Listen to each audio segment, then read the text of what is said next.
Hello, everybody. My name is Alex Buriak, and I am the Senior Vice President over here at Jet Lending. And just to kind of recap on some of the you guys that don't know, we do about daily education for the investment community, just to make sure that everybody gets some topics to help put in their arsenal to make them more successful, working on that wealth to get that financial freedom. Okay, so today what we're going to go over is you're an investor and you are trying to flip a property. The rehab's complete, but now there is something going on and you can't sell the property. Okay, what do you do? All right, so one of the things that you need to consider as an investor is when you are preparing to be a flipping investor, someone who's going to buy, fix, and sell, buy, fix, and sell. Eventually, just as a side note, you're going to want to start holding properties. That's where your big wealth comes from. But you're in a flipping stage now, and you got something you're going to try to flip it. You don't know what to do when you can't sell it. So the first thing in the initial stages of any property, I want you guys to think about three different exit strategies on each project that if something goes wrong, what do you do? Okay. So this is easy to talk about in the initial stages, but we're going to go over to what you can do using this on if you have a flip and you can't sell it. Okay. One is your first exit strategy is to sell the property. That was your primary try to do. You fix it and you sell it. Your other two strategies are going to have to deal with something of holding the property longer while putting a renter or somebody in place to cover your spread on your holding costs. Okay, that's either refinancing and renting it or putting a renter in there in place and trying to reduce your monies in the red to cover your spread. Okay, depending on what kind of lender you have, you may be able to extend your term. If not, you have to refinance out. There's also an owner finance option on some types of loans where you can owner finance, and that's an exit strategy as well. So those are your basic exit strategies when you're flipping a house and you can't sell it and you have to move on to other strategies. Okay, so now you're in this situation and you have this property, you can't sell it. First thing that you need to do when you're listing a property and it's not selling is to reanalyze the market. Okay, so what is it about your property that is holding things up? Okay, did you get an ARV appraisal and it was 576? So you listed it and you're like, well, that's crazy. It's worth at least 600. Did you overvalue the property, especially for the type of property it has? What does it look like on the outside? What's it look like on the inside? Was it on a busy street? Did somebody misanalyze this? Okay. So the first thing you guys got to do is one, either get with your lender, like Jet Lending, we do this for people all the time, and reanalyze the situation. Okay. And then see what's going on. Does the finishes match for the comparables that you're looking to sell? Are you at the top of the market when your ratio in the area is trending downwards? What I mean by that is you're supposed to look at your actives versus pendings and your actives versus solds. Okay, so if you had 5 actives and 20 solds, that's an ascending market. I mean, there's less than a month of inventory in there. All right, reverse that. There's 20 actives and 5 solds. Well, there's about 4 months of inventory in there. Did you project that on your holding costs? Did you just list it? It's been 2 months and you're not even in the average realm yet. So you reanalyze the situation, see how do we position this, and look at, can somebody buy a house better than yours or the same for cheaper? All right. You want to be in a sweet spot. A lot of investors, this is not the time where you have capital where you are going to reestablish a market. You're going to, well, I'm going to be the highest sold. You can do that, but it turns higher risk. Okay.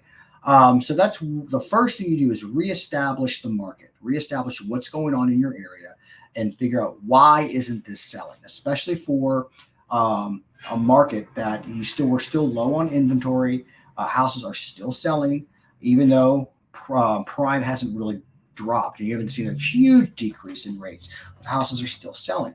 You should be selling too. If it's rehabbed right. All right. So you reevaluate the market. You're at where you need to be. The finishes look good. They're comparable to your market. It's still not selling. What do you do? All right. So there are options then to refinance the property into an asset-based long-term loan. In the past, they were called non-QM. Now they're called DSCR. Okay. So you can get a 30-year loan using the property as the asset. Just like hard money, we collateralize the hard asset. Same thing, but long term. And the way that they do that is it's based off a ratio. If your principal, interest, taxes, insurance, and association dues are really big with condos and townhomes and stuff. They can really mess things up. And the insurance, you guys already know, has been nuts. So those two things you got to watch for. But that's your mortgage, PITIA. Okay. Let's say for easy math purposes, that's $1,000 a month. You would have to rent your property, or it is rented for $1,200 a month to have a 1.2 ratio between the mortgage and the rent. And that's how like a lot of you investors are going to like meetings, or you're in a club or something like, Jim is buying 20 rentals a year. How is he doing it? This is how they're doing it. They're not using the conventional side of the regional bank where your rate may be lower. They're using something that's non-full doc, non-income based way, in the collateral holds for itself. Okay, so the second thing that you should consider to do is to refinance the property. And when you refinance, most 30-year loans are at 75%. Most of your short-term hard money loans are at 70%. So you should have a 5% buffer if it appraises the same way. And let me tell you something about 30-year loans, okay? There's not one place that I'm aware of in the history of time that puts 30-year loans on their balance sheet and holds them for 30 years. Even your house that you live in today, that loan was sold probably 3 times already. So 30-year paper is securitized, okay? They go to pension funds and insurance companies and all sorts of stuff to make their spread to pay their people. So, so it all fits in this nice little box, all right? So you just have to, it's usually a 30 to 45 day process. People are like, oh, we can do it in 20, maybe, if everything goes well, but underwriting always has conditions, so just be prepared. So just the refinance is a real option for you guys. And if you guys are in that 5% spread and your appraisal comes in, your out-of-pocket cost could be 0 on the refinance as long as the value is there. And it's all based on 3 basic criteria: the rent, the value of the property, and your credit score. The only caveat to the DSCR loans is usually you have to have, in this market, this is June 4th, 2024, because this is going to fluctuate as capital changes. You're needing about a 660 credit score right now. Okay. So here comes the other caveat. You're like, okay, I can do this. I have a great property. Finishes are good. The rent's great. I only have a 600 credit score. Now what do I do? Okay. So what you can do now is to gain partners into your entity that have a higher credit score. And everybody gets this sour milk face when you talk about, well, I'm going to put somebody in my LLC. Well, this is my deal. I don't want to share it. I'm telling you right now, the people that you inspire to be the investors, they all have done this. They've all partnered with people and shared equity and all done stuff to get the deal done, to continue buying. Okay. So don't be the person that's like, well, I'm not giving up anything. You're stuck now. You're at a high interest rate. You're hemorrhaging money. It's time to cut the bleeding and get a renter in there and hold that property out. And it's a good strategy because, especially into the Houston market and in the Texas market, appreciation is pretty steady.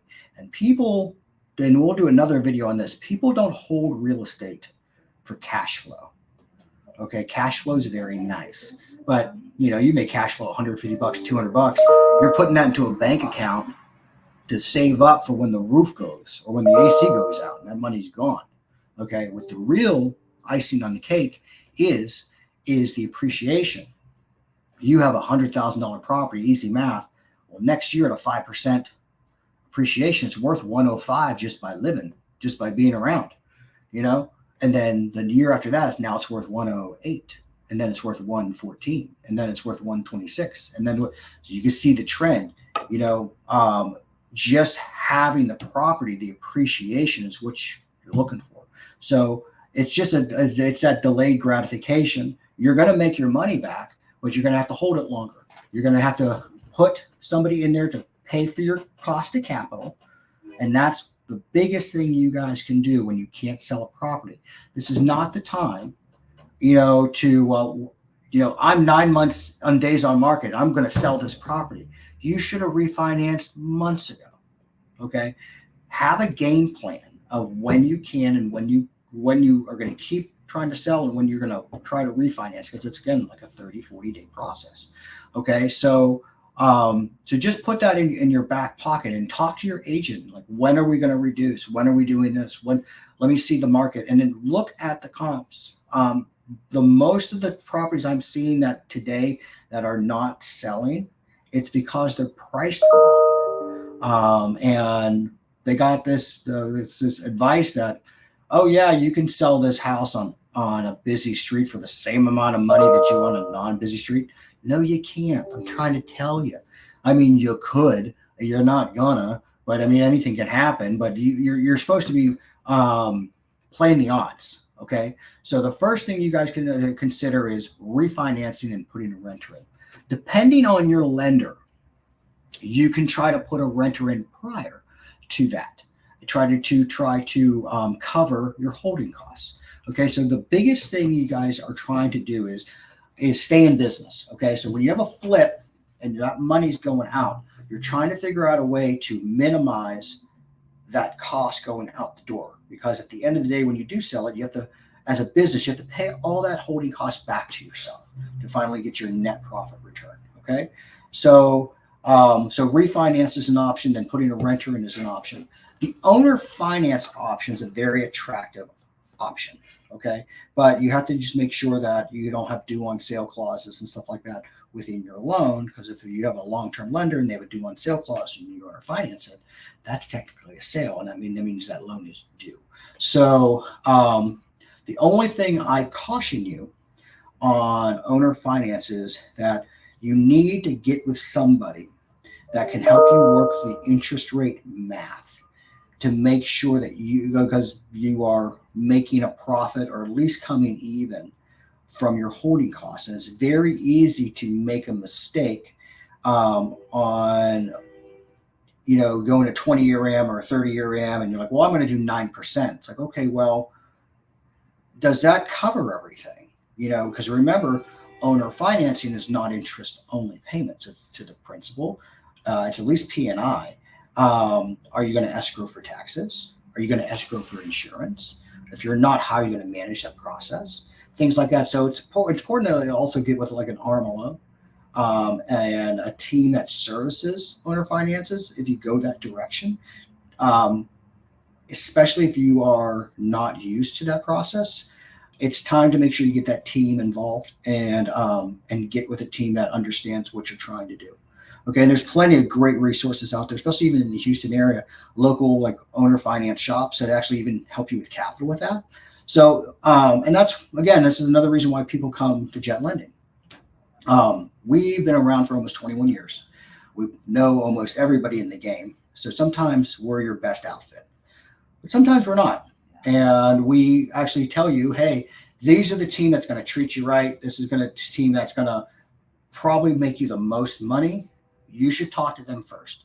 We are more interested in your success than deploying your capital and you're not going to do too well. We'd rather you buy 20 more properties with us. We make more money and then you make more money. So I hope this helped. Sometimes it seems so simplistic. You're like, okay, Alex, I can't sell it, so I refinance it. That was your big gem. It's like, I know, but it has to be said. All right. So if you are having an issue selling your property, let's recap. First, you reanalyze the market. You reanalyze your property. You reanalyze your finishes between the houses that were recently sold and your property. So you try to figure out, why isn't this selling? You look at the agent comments, if there is any. But, what did people say? I love the house. They didn't make an offer. They didn't even make a below asking offer. There's something wrong, especially in this market. They didn't make an offer, but they like the house. Something else is up. Okay. So reanalyze your market and house. Consider coming to a lender like Jet Lending to refinance you out to a 30-year term. Consider finding outlets to help you owner finance it. Consider putting a renter in if your lender allows it within your original term. Okay. The whole point of this game is to keep your cash in your pocket. Okay. The more money you keep shelling out and there's not coming in, you can only do that for so long, no matter what type of investor you are. Okay. So I hope this helped. Again, these are live, so you guys can always ask questions. If you do ask them later, I'll see them. You can call us. You can text us. You can go watch all of our educational videos on our website. It's in the title. I'll put our website in there too. So jetlending.com. I hope we can get you guys some money to get you guys some properties. And if you're ever in a loan with Jet Lending and you're having issues, get us involved. We're here to help. We are not the lender that says, here's money. I hope I see you later. No, we're going to be with you from soup to nuts. We're going to be with you until you sell or refinance the property. We are here to help. Okay. So that's why we've been here for so long. All right. So I hope this helped again. Let me know if there's any videos you need me to make you. They're going to keep coming out either way. And I hope you guys have a great day.